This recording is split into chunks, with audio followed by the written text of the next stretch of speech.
Hello, gentle people. Hope you all are doing well.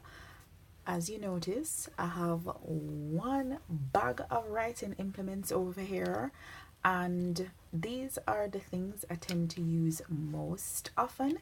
I have a lot more, which is sad, kind of, sort of, but again, these are the ones I use on a regular basis. And the reason for this video is to share with you a pen check in this new journal.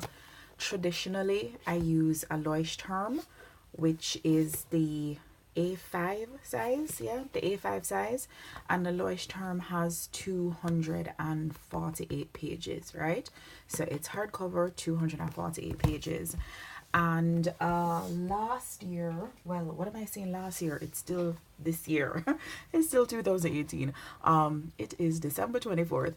But I have this Hubba Nicci that I got earlier this year, and the Hubba Nicci has Tomoe River paper in there. It's super thin, and what that means is they can pack a lot of pages in there, but I don't know, man, it was just too thin and flimsy for me. The cool thing with the Tomoe River paper is that it doesn't have bleed through, so you can use all kinds of different pens in there, but I didn't need all that extraness, and it was so small, it was not practical. This is cool to have on my desk at work, but just to carry, you know, around every day to use for what I use my regular bullet journal for, it just was not enough.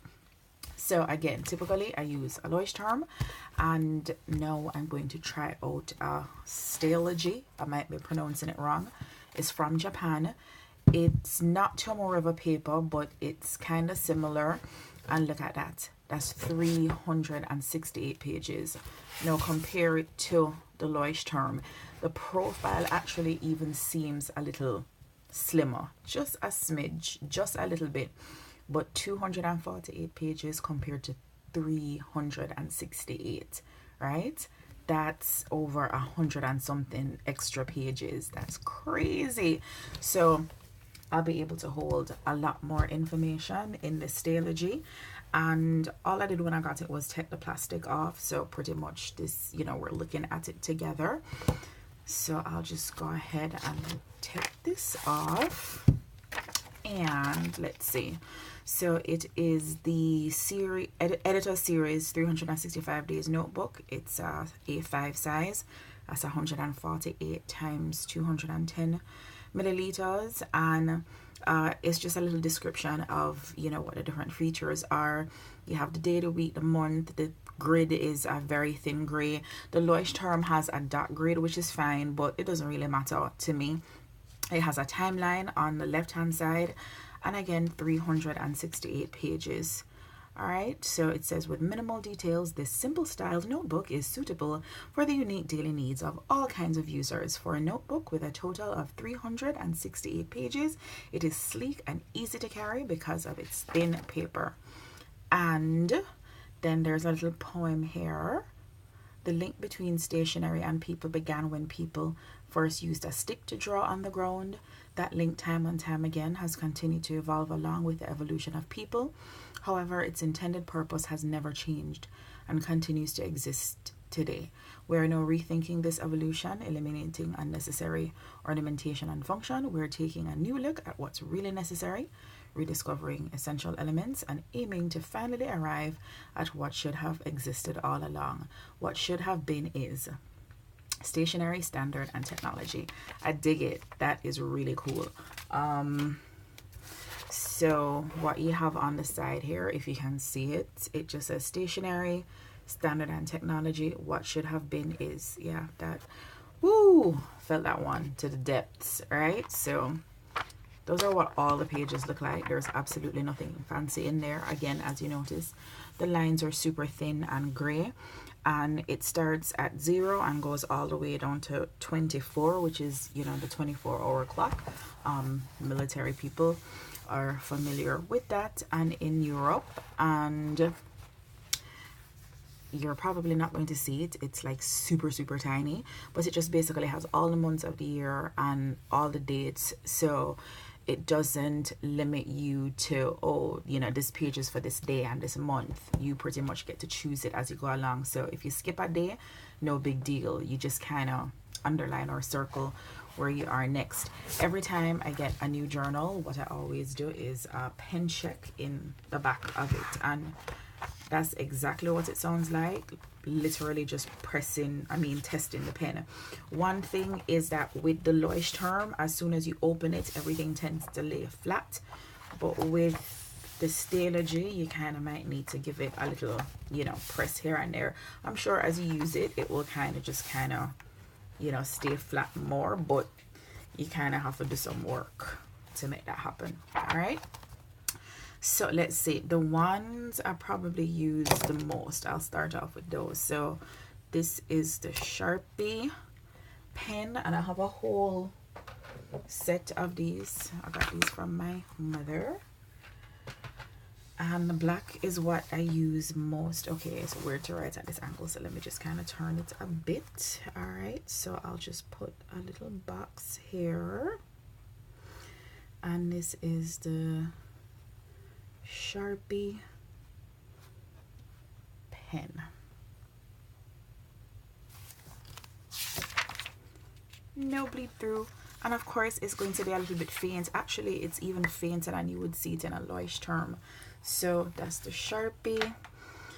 What else do I use? Oh, a lot. I practically use these pens every day too, and these come from Walmart. It's the Papermate Flare. I love these pens. They have a felt tip. So this is the paper. Okay, yeah, you can see how much I love it. It's practically done. Okie dokie, let me grab another one. Yeah, that was not good for the example. So okay, here we go. Papermate Flare. Mercy, that one was like dry as chip. Okay, Papermate Flare. Yay, no bleed through happening there. So I need to pull this camera down a little bit more. Let me just come down a little bit more so you can see a little better. All right, this is another pen I dig a lot as well. It's a Uniball Signal. I've been using Uniball for like a million years. So Uniball Signal. No bleed through. That's looking good. And oh, Precise. Oh my goodness, I think I've been using these since high school. Well, not this exact one, but this is the Pilot Precise. I have a major stationery thing. I mean, ever since I was a little kid, I've been obsessed with all things stationery. Okay, I mean, it's a little bit darker, but still there's no bleed through happening. Looking good so far. And okay, let me use this Micron. People swear by Micron, the Pigma Micron. I am not a fan, not a big fan. Okay, and I'll tell you why in a bit. Let me just draw this little square. Okay, so it is the Pigma. I got this one, you know, when I was this past summer. When was it? June, when I went to Savannah. I was at SCAD for the summer session thingy, and I mean, I've barely used it since then, and it's like a pain. So let's see. All right, that looks good too. No bleed through. So here is the deal. I will take a Stapler over a Micron any day of the week. These do not travel well. You'll notice when you fly with them, by the time you get to where you're going, they're all inky and they've bled out and they're all over the place. The Stapler, I absolutely love these. I think they're way superior to the Micron, and like I've had these for probably maybe 4 years. I use them a lot and they're still working. The whole bag of Microns that I have, they're just whatever. So let's see what's going on with this See, I mean, this thing is like, it's almost like I never use it. S-T-A, I don't even remember how to spell this. S-T-A-E-D-T-L-E-R. And I mean, the tip of it, even, it feels a lot better than the Micron. So I don't know what is the deal with people and the Pigma Microns. I think, you know, these pens are far superior. Yay, no bleed through, no bleed through. All right,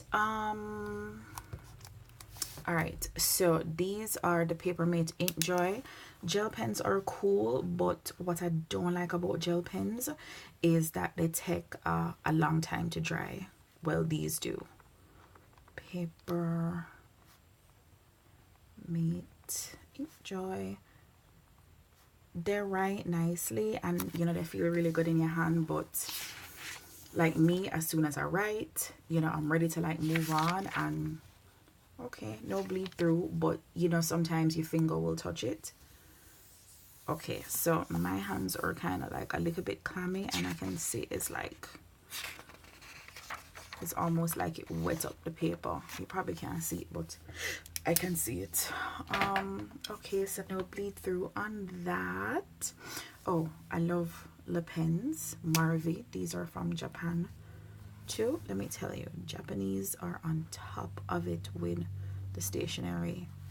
One of these fine days, I will go to Japan and go stationery crazy. I love these pens, they're so cool.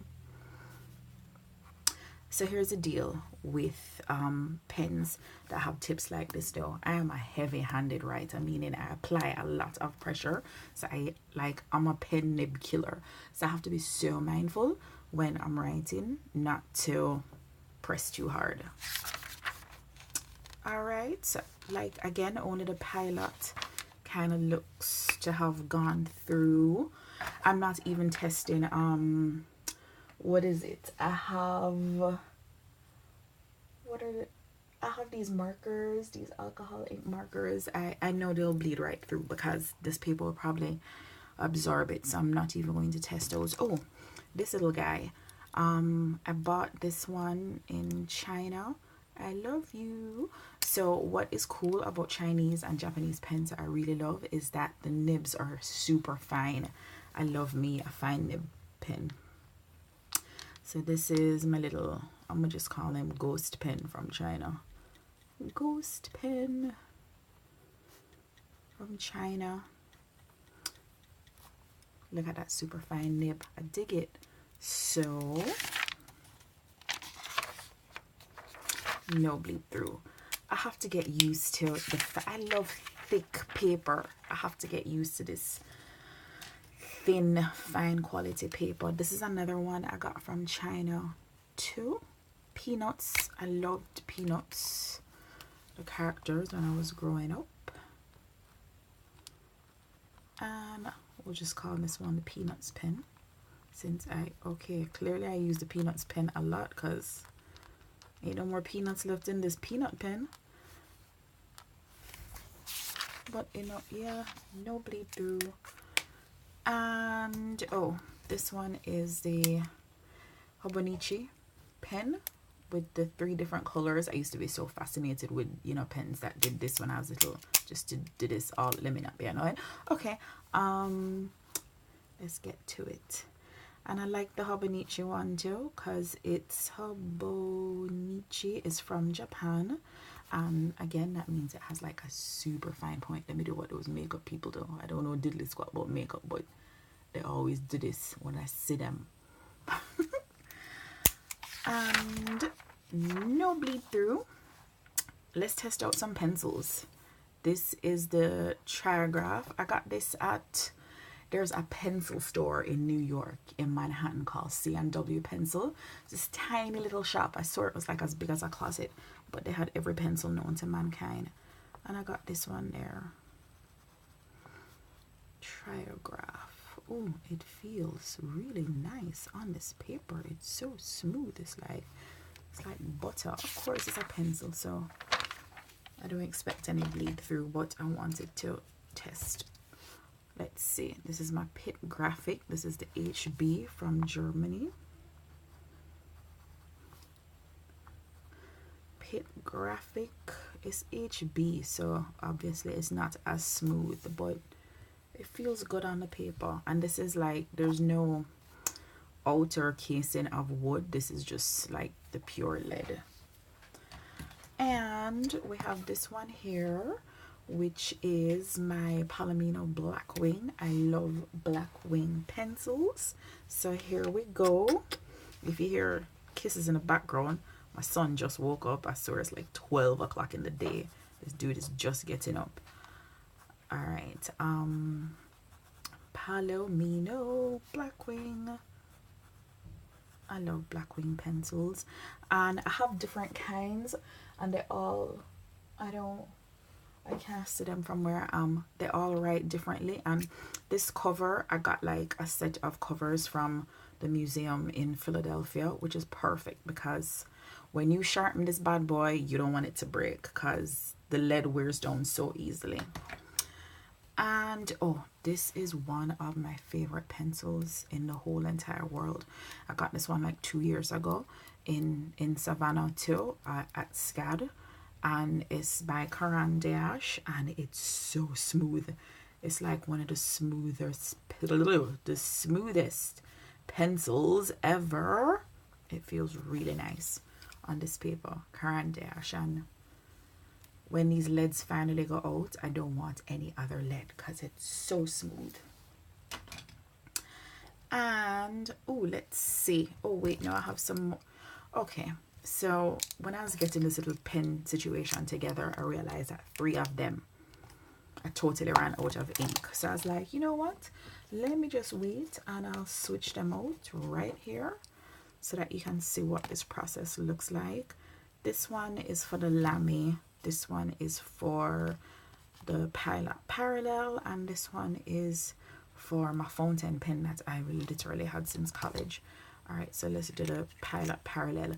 I love Parallel pens. They are like the perfect pen for calligraphy. All right, so that one is done. And when you're switching out the thingy for the pilot, you don't twist it around. You just literally shove that bad boy up there, and that's the end of the story. All right, no twisting, no turning. All right, let me just test it out on this little piece of scrap paper, see what the situation is. Come on, come on. All right, all right, here's the moment of truth. Pilot Parallel.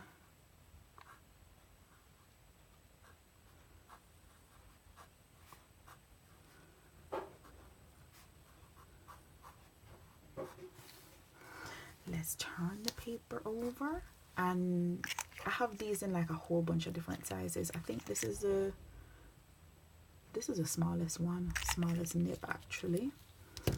Let's see what that looks like. Ah, no bleed through. Look at that. That's crazy. Like there's even less of a bleed through than the pilot. That pilot pen probably has some alcohol in there. All right, and then the Lambie, which is from Germany. I love these Lambie pens, and I have some of these cartridges that you can refill, but I'm just going to switch it out with a regular cartridge. And it's the same thing, you know, there is no need for any kind of twisty turny. You just stick that bad boy in there, and that's the end of the story. This inevitably is what happens when you're doing fountain pens. You make a big mess, which it is just par for the course. So here we go. Lambie. I love these pens. They're like my favorite fountain pens. Perfect. All right, and okay, yeah, this one, I love all things Moo. I love all things Co. I got this one in college actually, a million years ago. Like these these little containers. I bought these at the stationery shop in London. We're talking 19.99, and I still have a whole bag full of them because they were so cheap. Did I forget how this works? Hold on, no I didn't. There we go. And usually when I start off, I always keep like a little thingy of water close by. Usually when I start off a fountain pen, I just kind of dip it in the water to get it going. Perfect. And I don't even know what this is called. Inox Chrome. I've never looked at the name of this pen ever. Inox Chrome. Inox Chrome from London. Okay, here we go. Perfect. Perfect. So everything is looking good so far, pen wise. And this dude right here, this is my bamboo reed pen. And I think I'll test it with some, this is some Bombay turquoise India ink. Why my turquoise India ink look like this, Lord? Hold on, people. It kind of dry at the top. Like I said, fountain pen business is messy business. I should have just taken this thing off from the, you know why I didn't take it completely off? Because the last time I used these, which was the first time I used them, was when I was traveling, and I left the paper on top for the most part when I opened them, so I didn't dispense of it. Okay, here we go. Let's check out this bamboo pen.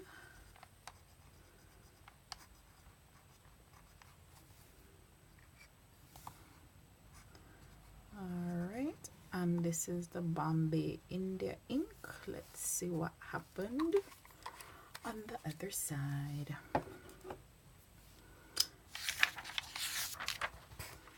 What? We're looking good, people. We're looking good. Oh, and look, I have a special little treat for you. Yeah, check it out. My feather pen. I've had this obsession with feather pens since I was a little girl.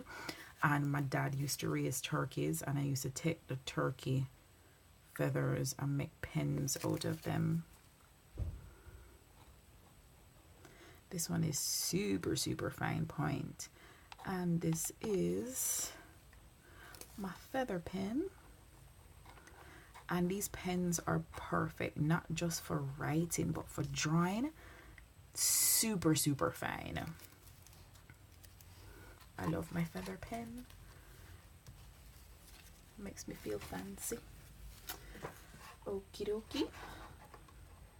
Let me just rinse that off. And all right, so the test of tests now is there are times I will use my watercolors in my books, and this is just my little card here with some Peerless watercolors, right? So if you don't know Peerless, they're dry watercolors, but the minute you put some water on it, boom, activated. It's like magic. It's like my superhero watercolors. I absolutely love them.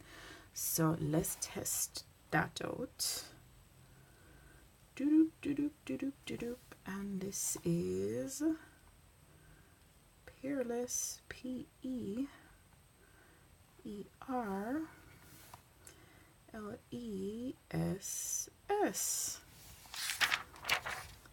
Back foot, no bleed through. I love it. So goodness, people. All right, let's see. Let's call the troops back. And there's an ant. Get yourself off here. All right, all of them joints worked absolutely beautifully, except for this Pilot Precise was a little bit heavy. Again, as you notice, I went through, and on the other side there is literally no bleed through. So that's the good thing about this book here, this journal, is that you can use practically any pen on there. And people like me who love fountain pens, you know, normally that a book is the bane of our existence because the pages are never usually good and there's a lot of bleed through. But oh, I just realized that my feather pen matches my book. Yeah, so it's perfect for